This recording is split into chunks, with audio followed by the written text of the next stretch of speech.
Je souhaiterais aujourd'hui partager avec vous un message intitulé « La formation par la dette ». Le passage biblique d'aujourd'hui est tiré de Jean 19:30. Lisons-les ensemble. Quand Jésus eut pris le vinaigre, il dit « Tout est accompli ». Et, baissant la tête, il rendit l'esprit. Toute personne ayant déjà subi l'épreuve de la dette sait à quel point cela peut être douloureux. Le moindre bruit du vent contre la fenêtre peut faire sursauter, et même en pleine nuit. On se lève soudainement, écrasé par l'angoisse et la peur, poussant des soupirs de détresse pour apaiser ce poids écrasant.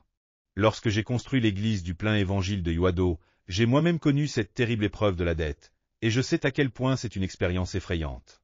Tout d'abord, partageons sur le fait que nous sommes débiteurs dès notre naissance. Depuis qu'Adam et Ève ont péché devant Dieu et ont été chassés du jardin d'Éden, nous sommes nés avec la dette d'Adam et Ève. Adam a rejeté la faute de son péché sur Ève, et Ève a accusé le serpent, cherchant tous deux à éviter la responsabilité de leur péché. Mais, selon la parole disant, « L'âme qui pêche, elle mourra », Adam et Ève ont reçu le jugement de mort de la part de Dieu et ont été expulsés de l'Éden. Nous vivons dans le péché, portant le fardeau du péché hérité d'Adam auquel s'ajoutent nos propres fautes. Mais Dieu demande que le prix du péché soit payé par une vie juste. Or, nous ne pouvons pas expier la dette du péché par nos propres actes de justice. Tous ont péché et sont privés de la gloire de Dieu, mais les hommes pensent qu'ils ne sont pas coupables et que les autres seuls le sont. Une belle-fille a conseillé sa belle-mère juste avant son entretien de baptême. « Mère, lorsque le pasteur vous demandera pour quel péché Jésus est mort, répondez, « Pour mon péché. » D'accord. Juste avant l'entretien, elle lui a répété, « Mère, soyez bien sûre de répondre que Jésus est mort pour votre péché. » Je sais, cesse de me le répéter. Devant tous les fidèles, le pasteur a alors demandé, « Pour quel péché Jésus est-il mort ?» Elle a répondu, « Pour les péchés de ma belle-fille, bien sûr. » De cette manière, personne ne veut reconnaître que Jésus est mort pour son propre péché. Pourtant, nous sommes tous des pécheurs. Que le péché soit grand ou petit, nous sommes des descendants d'Adam, ajoutant nos propres fautes à ce péché originel, et Dieu exige que nous payions cette dette de péché. Il dit que nous devons l'expier par des actes de justice. Jérémie 2:22 déclare, « Quand même tu te laverais avec du nitre, quand même tu emploierais beaucoup de potasse, ton iniquité resterait marquée devant moi, dit le Seigneur, l'Éternel. » Il est impossible de rembourser notre dette de péché par nos propres forces. C'est pourquoi nous sommes désespérés. Ensuite, il nous est demandé de payer la dette de la corruption. Nous naissons avec une nature corrompue. Nous devons expier cette corruption par une vie sainte. Mais il est impossible de nettoyer notre nature corrompue par nos propres efforts de sainteté. Le psaume 14:1 dit, « L'insensé dit dans son cœur, il n'y a point de Dieu. Ils se sont corrompus, ils ont commis des actions abominables, il n'en est aucun qui fasse le bien. » Comment pouvons-nous expier notre nature corrompue par notre propre sainteté? C'est impossible. Ainsi, nous ne pouvons que soupirer et être rejetés par Dieu. Ensuite, nous portons également la dette de la maladie. Les maladies du corps et de l'âme, fruits d'une vie déchue, réclament davantage. Le plus grand tourment de l'homme est le péché et la maladie.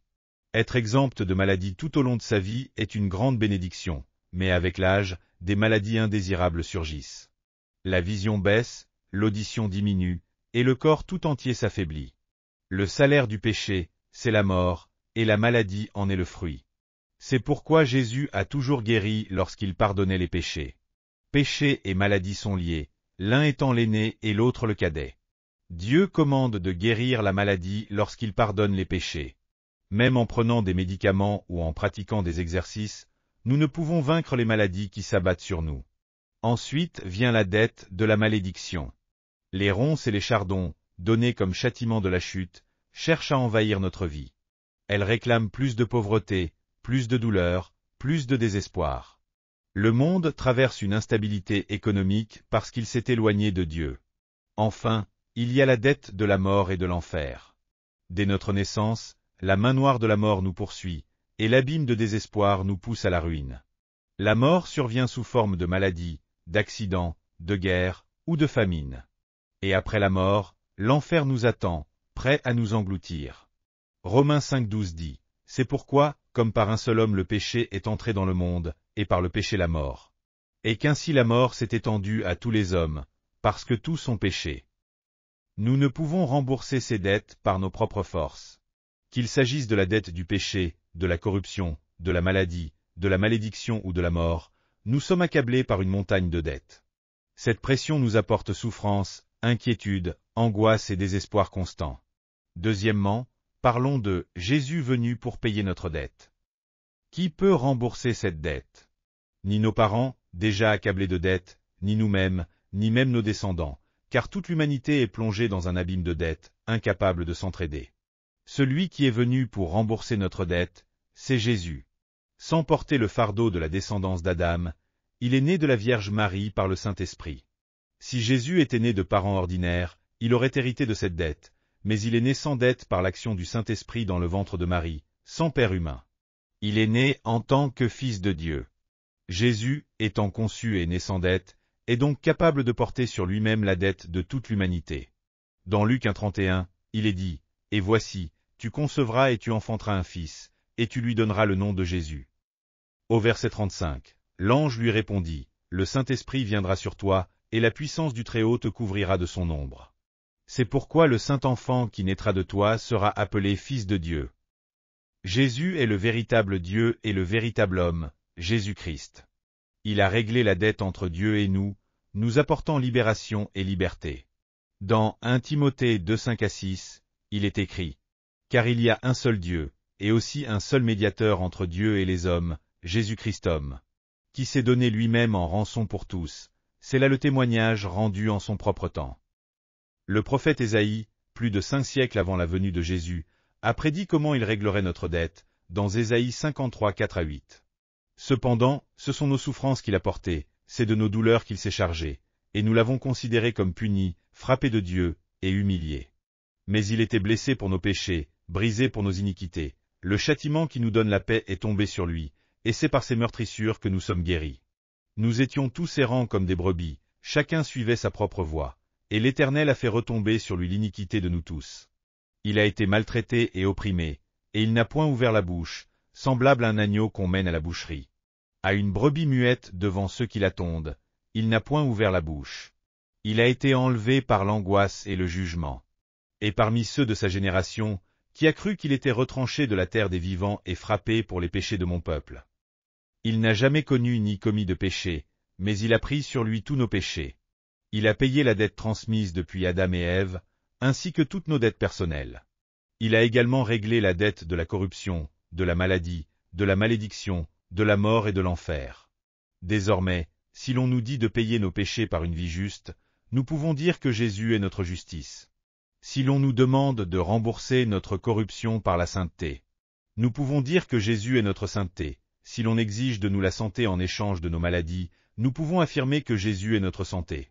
Si la malédiction veut nous dominer, nous déclarons que Jésus est notre bénédiction, et si la mort et l'enfer ouvrent leurs portes, nous proclamons que Jésus est notre résurrection et notre vie. Remplis de la présence de Jésus dans tout l'univers, si nous le recevons, il réglera nos dettes de maladie, de malédiction, et même de la mort et de l'enfer, nous offrant ainsi la grâce du salut. Troisièmement, parlons de « Voici, tout est devenu nouveau ». Dans 2 Corinthiens 5,17, il est écrit « Si quelqu'un est en Christ, il est une nouvelle créature ». Désormais, si l'on nous dit de payer nos péchés par une vie juste, nous pouvons dire que Jésus est notre justice. Si l'on exige de nous la santé en échange de nos maladies, nous pouvons affirmer que Jésus est notre santé. Si la mort et l'enfer ouvrent leurs portes, nous proclamons que Jésus est notre résurrection et notre vie.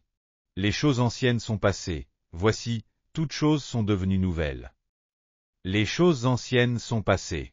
Notre ancien moi, esclave du péché, de la corruption, de la maladie, de la malédiction, et esclave de la mort et de l'enfer, est révolu. En Christ, nous sommes devenus une nouvelle personne. Dans Romains 3, 23 à 24, il est dit « Car tous ont péché et sont privés de la gloire de Dieu, et ils sont gratuitement justifiés par sa grâce, par le moyen de la rédemption qui est en Jésus-Christ. » Nous avons été justifiés gratuitement par la grâce. C'est pourquoi nous devons confesser avec nos lèvres « Je suis un juste pardonné ». Nous sommes devenus justes par le pardon du Christ. Nous sommes également devenus des personnes saintes et remplies du Saint-Esprit.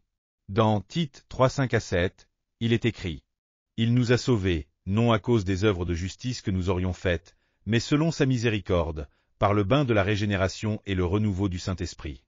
Il l'a répandu sur nous avec abondance par Jésus-Christ notre Sauveur, afin que, justifiés par sa grâce, nous devenions en espérance héritiers de la vie éternelle. Ceux qui n'étaient pas saints ont été rendus saints et remplis du Saint-Esprit grâce au sang de Jésus-Christ. Le Saint-Esprit ne peut pas habiter dans les personnes du monde à cause de leur impureté. Bien que nous vivions parmi eux, nous devons vivre en étant sanctifiés par Jésus-Christ et remplis du Saint-Esprit. Il est important de réaliser que si nous sommes devenus nouveaux, c'est parce que la corruption et l'impureté ont disparu et que la sainteté et la plénitude du Saint-Esprit nous ont été données. Nous sommes également devenus des personnes guéries.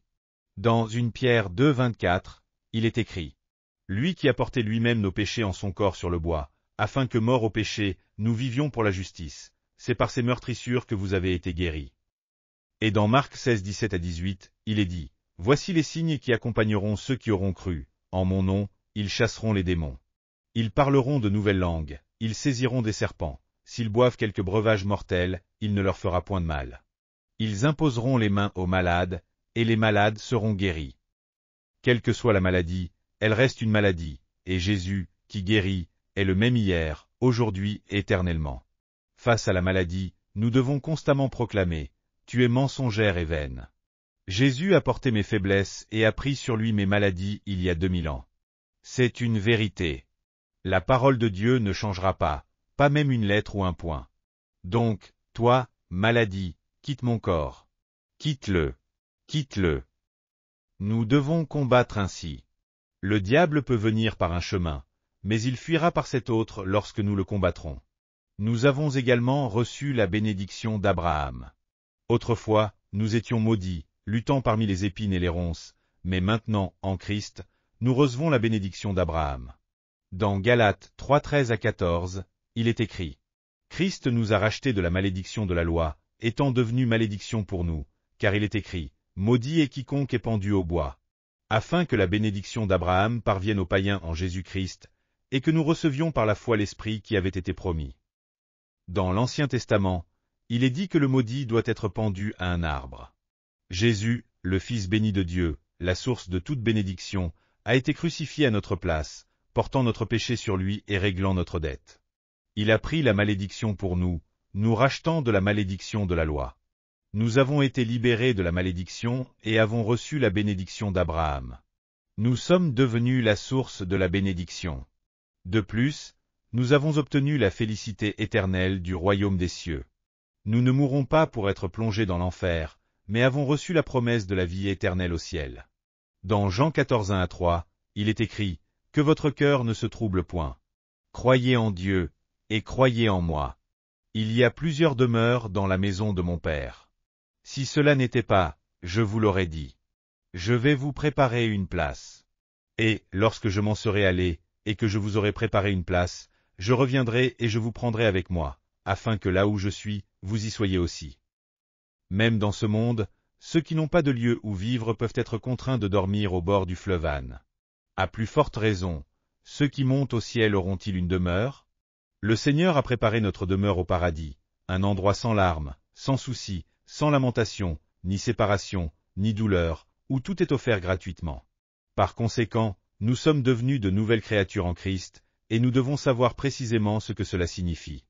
Nous devons comprendre que nous sommes devenus justes, que nous sommes devenus saints, que nous avons été guéris et rendus en bonne santé, que nous avons reçu la bénédiction d'Abraham, et que nous avons une demeure au ciel. Je suis une race élue, un sacerdoce royal, une nation sainte, et un peuple acquis. Nous devons penser, rêver, croire et parler de cette manière. Renouvelez votre pensée. Ne vous considérez plus comme pécheurs, rejetés à cause du péché. Ne vous voyez plus comme corrompus, liés au diable et au monde. Ne croyez plus que vous êtes un malade incurable. Ne pensez pas que vous êtes pauvre ou maudit. Ne vous dites pas qu'il n'y a aucun espoir. Votre pensée doit changer. Changez votre manière de penser en fonction des 5 évangiles et des 3 bénédictions. Vous devez également renouveler votre image de vous-même. Chaque fois que vous vous regardez dans un miroir, dites « Tu es une nouvelle personne. Tu es une personne juste. Tu es une personne sainte. Tu es en bonne santé. Tu as reçu la bénédiction d'Abraham. Tu es quelqu'un qui a obtenu la vie éternelle au ciel. Regardez-vous ainsi, réjouissez-vous et proclamez cela. Et croyez positivement. Ne croyez pas de manière négative. Croyez que cela deviendra réalité. Même si vous ne voyez aucune preuve, même si vous n'entendez aucun son, même si vous ne pouvez rien toucher, croyez que c'est ainsi et cela arrivera selon votre foi. Parlez toujours de manière positive. Ne laissez pas vos paroles suivre votre environnement, vos émotions ou vos ressentis. Il est dit, la mort et la vie sont au pouvoir de la langue, quiconque l'aime en mangera les fruits. Pour qu'un bateau atteigne le port en pleine tempête, le gouvernail sous le navire doit être bien dirigé. De même, notre langue peut orienter la direction de notre vie. Si nous disons que nous sommes justes, nous irons dans cette direction. Si nous proclamons que nous sommes saints, nous avancerons dans la sainteté. Si nous déclarons que nous sommes en bonne santé, nous irons vers la santé. Si nous disons que nous sommes bénis, nous avancerons vers la bénédiction. Si nous affirmons que nous avons obtenu la résurrection, la vie éternelle et le ciel, nous marcherons dans cette direction. Utilisons donc notre langue de manière correcte pour entrer dans la gloire de Dieu. Au nom du Seigneur, je vous le souhaite. Prions tous ensemble. Dieu Tout-Puissant, notre Père. Nous avons vécu accablés par des dettes. La dette du péché, la dette de la corruption, la dette de la maladie, la dette de la pauvreté, et la dette de la mort nous ont infligé tant de souffrances. Et il n'y avait personne pour payer notre dette. Mais il y a 2000 ans, Jésus est venu porter notre dette, et il a tout payé par son corps brisé et son sang versé sur la croix. Ainsi, nous avons obtenu la liberté et la libération en Christ, prospérant en tout comme notre âme prospère, étant forts, et ayant reçu la vie en abondance. Que nous puissions vivre avec des rêves, des visions, et une foi créative, les expérimentant dans notre réalité et vivant une vie créative. Nous prions au nom de Jésus. Amen. Alléluia. Avez-vous reçu beaucoup de grâce à travers la parole? Je vous bénis de tout mon cœur au nom du Seigneur pour que vous soyez de plus en plus armés de la parole de Dieu et remplis du Saint-Esprit, afin que vous meniez une vie victorieuse dans ce monde. Si vous avez aimé cette vidéo, n'oubliez pas de vous abonner à la chaîne, d'activer les notifications et d'appuyer sur le bouton j'aime. Cela nous aide beaucoup à préparer plus de vidéos remplies de grâce. Nous nous retrouverons avec joie dans la prochaine vidéo. Que Dieu vous bénisse grandement.